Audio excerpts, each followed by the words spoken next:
Bienvenidos, mi nombre es Laura Rodríguez y en esta oportunidad hablaremos del contrato, sus características, clasificación y un poco más. Empezaremos definiendo el contrato en sí. Se entiende como un acuerdo unánime entre dos o más personas para constituir, reglar, modificar o extinguir un vínculo jurídico. La definición adoptada por Napoleón en su código en el artículo 1101 indica que el contrato es una convención por la cual una o varias personas se obligan hacia una o varias personas a dar, hacer o no hacer alguna cosa. Se entiende entonces que el fin del contrato es el de crear obligaciones. Cabe destacar que a pesar de ser muy parecidos, el contrato y la convención, estos poseen sus diferencias, y por eso el dicho de que todo contrato es una convención, mas no toda convención es un contrato. Según el Código Civil venezolano, en el artículo 1133, el contrato es una convención entre dos o más personas para constituir, reglar, transmitir, modificar o extinguir entre ellas un vínculo jurídico. Para que el contrato sea válido debe seguir todo lo relacionado a ese capítulo del Código Civil. Allí se encuentran qué requisitos son necesarios, quién es capaz, quién es incapaz, cuándo es anulable, etc. Así lo indica el artículo 1140 del Código Civil. Continuando, vemos que el contrato presenta ciertos caracteres. En primer lugar, tenemos que el contrato es una convención, pues involucra el concurso de las voluntades de dos o más personas conjugadas para la realización de un determinado efecto jurídico, que puede consistir en la creación, regulación, modificación o extinción de un vínculo jurídico.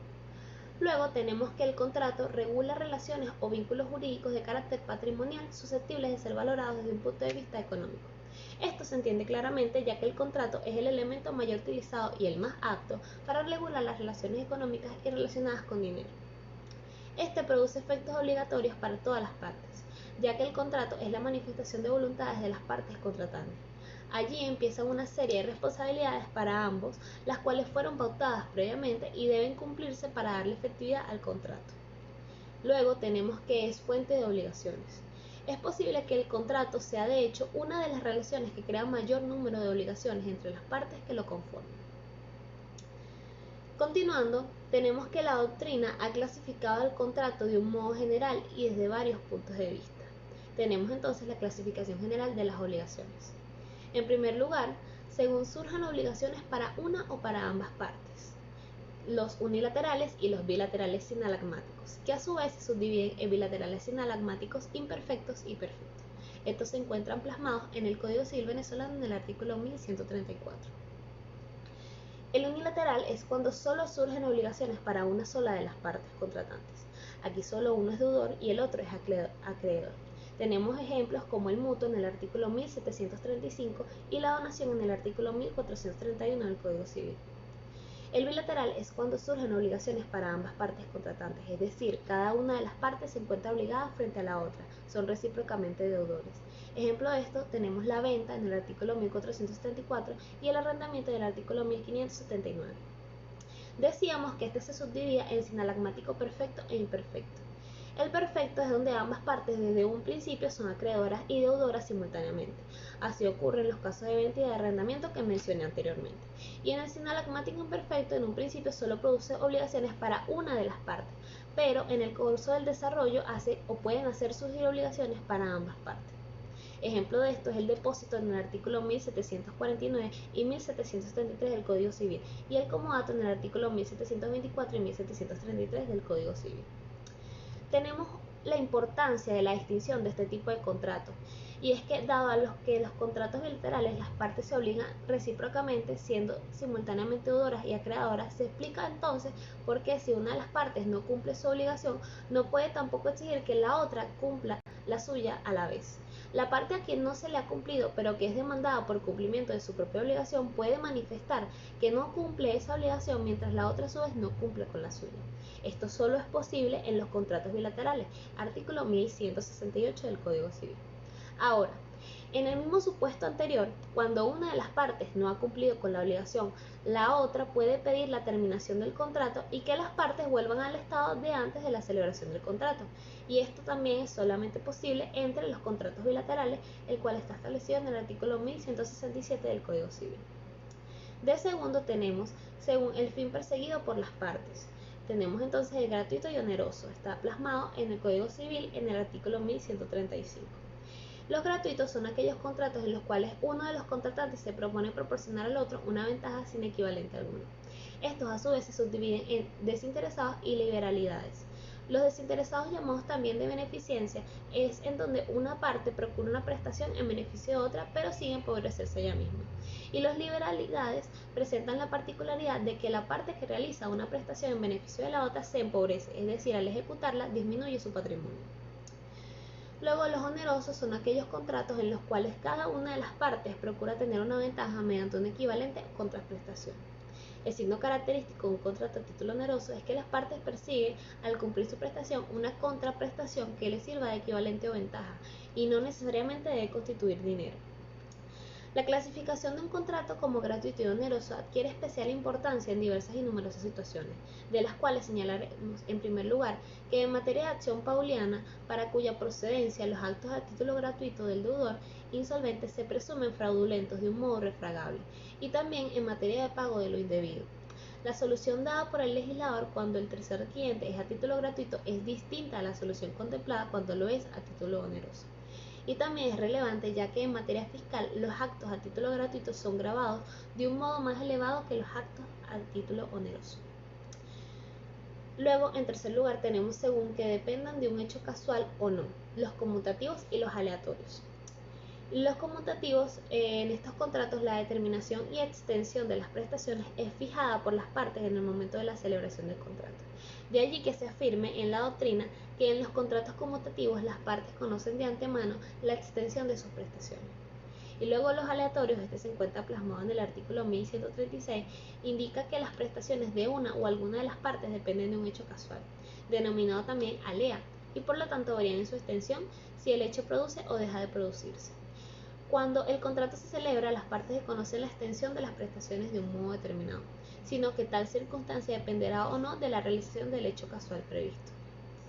El legislador declara el interés de la distinción entre estas dos, y es que se señala que el contrato aleatorio no puede aplicarse uno de los modos de terminación de los contratos, como es el de la rescisión por lesión. La idea de rescisión por lesión reposa bajo el supuesto de que las partes no han tenido la intención de que sus prestaciones resulten desproporcionadas, y para eso es necesario que ambas conociesen de antemano sus prestaciones, lo cual solamente ocurre en los contratos conmutativos. Continuando, tenemos según su perfeccionamiento, en el cual aparecen los consensuales, los reales y los solemnes. Empezando por los consensuales, tenemos que son aquellos que se perfeccionan solo consenso, por el solo consentimiento. En el derecho moderno, caracterizado por la supremacía del principio consensualista, forman e integran la gran mayoría de los contratos. Ejemplos típicos son la venta, el arrendamiento y el mandato. Luego, continuando con los reales, estos son aquellos que se perfeccionan con la entrega de una cosa. Es de origen romano y aún se conserva en el derecho moderno. Son los mismos enumerados en aquel texto romano en el cual esclarece que son el mutuo, el depósito y la prenda. Y por último tenemos los solemnes, que son los que para su perfeccionamiento requieren el cumplimiento de una determinada formalidad. La ausencia de dicha formalidad hace inexistente el contrato solemne de que se trate, y por ello se denomina a tales formalidades ad solemnitatem, que significa que el cumplimiento de las mismas es esencial para la existencia del contrato. Continuando, tenemos según su carácter, principales y accesorios. Los principales son aquellos que cumplen por sí mismos un fin contractual típico o propio, sin tener relación alguna con otros contratos. La mayoría de los contratos son principales, como ejemplo la venta, el arrendamiento, el mutuo y el comodato. Por otro lado, tenemos al accesorio, que son aquellos que se realizan para garantizar un contrato u obligación anterior. No existen para cumplir un fin contractual propio, sino un contrato o una obligación preexistente. La existencia de los contratos accesorios depende, en principio, de la existencia del contrato o obligación principal. Ejemplo, la fianza, la prenda y la hipoteca. Si desaparece esta obligación principal, desaparece la obligación accesoria. Continuando, tenemos según la duración del cumplimiento de las obligaciones, es decir, de cumplimiento instantáneo y de cumplimiento sucesivo. El de instantáneo, llamado también de ejecución única, se caracteriza porque las partes cumplen sus prestaciones en un solo momento. No requiere de periodos de tiempo más o menos largos, sino que pueden ejecutarse instantáneamente. De trato o cumplimiento sucesivo, por otro lado, se caracteriza porque la prestación de una de las partes por lo menos no se realiza en una unidad de tiempo, sino que debe hacerse en periodos de tiempo más o menos largos. Aquí el legislador marca un interés por su distinción, empezando que con lo que respecta a la excepción non adipleti contractus, cuyo efecto general en los contratos de tracto instantáneo es suspender el contrato y en los de tracto sucesivo es dejarlo inexistente durante el lapso en el que una de las partes dejó de cumplir con su obligación. En segundo lugar, por lo que respecta a la acción resolutoria, los efectos retroactivos no pueden ocurrir plenamente en los contratos de tracto sucesivo por existir prestaciones cumplidas y ya disfrutadas, lo que se traduce en la necesidad de pedir el cumplimiento de las contraprestaciones correspondientes. Continuando, tenemos según las normas legales que lo regulan, los nominados e innominados. Los nominados o típicos son aquellos contratos contemplados expresamente en la ley y regulados específicamente mediante normas específicamente dictadas a ese efecto. Como ejemplo, la venta, el mutuo, la sociedad, la hipoteca, la prenda y todos los contemplados en el ordenamiento jurídico positivo con denominación y regulación propia. Los innominados o atípicos son aquellos que carecen de individualización y de regulación legal específica, por lo tanto se rigen por los principios generales de todo contrato y les son plenamente aplicables las máximas reglas de la teoría general del contrato. Continuando, según la situación de igualdad o no de las partes, tenemos al contrato paritario. Son aquellos contratos productos de una libre y concienzuda discusión de las partes, quienes conjuntamente fijan sus diversas estipulaciones y alcances colocadas en el plano de igualdad. Y luego, los contratos de adhesión están caracterizados porque las diversas cláusulas y estipulaciones del contrato son fijadas, establecidas e impuestas por una sola de las partes, quedando solo la otra posibilidad de aceptarlo tal como se le propone o de rechazarlo en todo su conjunto. Luego, tenemos según que el contrato produzca efectos obligatorios para las partes solamente o bien produzca dichos efectos para terceros que no sean parte del mismo. Los contratos individuales, en primer lugar. Estos son los que se regulan los intereses de las propias partes contratantes, de allí la denominación de individuales, pues regulan los intereses particulares de cada una de ellas. Y luego, por otro lado, los colectivos, que se denominan así porque son contratos celebrados entre grupos de personas vinculadas por idénticos o similares intereses económicos. Regulan no los intereses de las partes consideradas como individuales, sino los intereses económicos representados por cada una de las partes. Por ejemplo, tenemos un contrato colectivo de trabajo suscrito por un sindicato de trabajadores y un grupo de empresarios. Los contratos colectivos presentan una doble característica.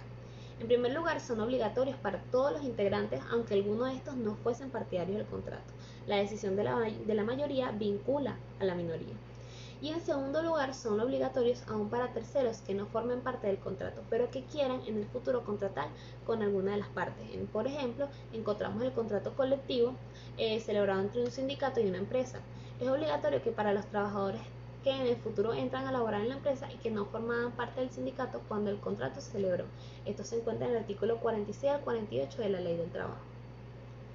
Y luego por último tenemos según la naturaleza personal de la prestación de una o alguna de las partes. Tenemos lo que es el contrato ordinario en primer lugar, los cuales son los contratos ordinarios, las prestaciones de las partes no tienen carácter personal, por lo tanto, en caso de incumplimiento, las obligaciones son susceptibles de ejecución forzosa en especie mediante medios indirectos de ejecución. Y en segundo lugar tenemos los contratos de intuito personal, los cuales son aquellos que se realizan en atención a las facultades o condiciones personales de uno de los contratantes, por lo menos. Presentan como características esenciales, en primer lugar, que además de los modos de terminación típicos del contrato, este se extingue por la muerte del contrayente, cuyas condiciones de tipo personal califiquen de intuito personal al contrato. Y en segundo lugar, en caso de incumplimiento del contrato de intuito personal por la parte cuyas condiciones lo califican como tal, no es posible la ejecución forzosa en especie, sino por equivalente. Finalizando, presento la bibliografía que fue usada para el trabajo. Y ahora sí finalizamos. Muchas gracias por su atención.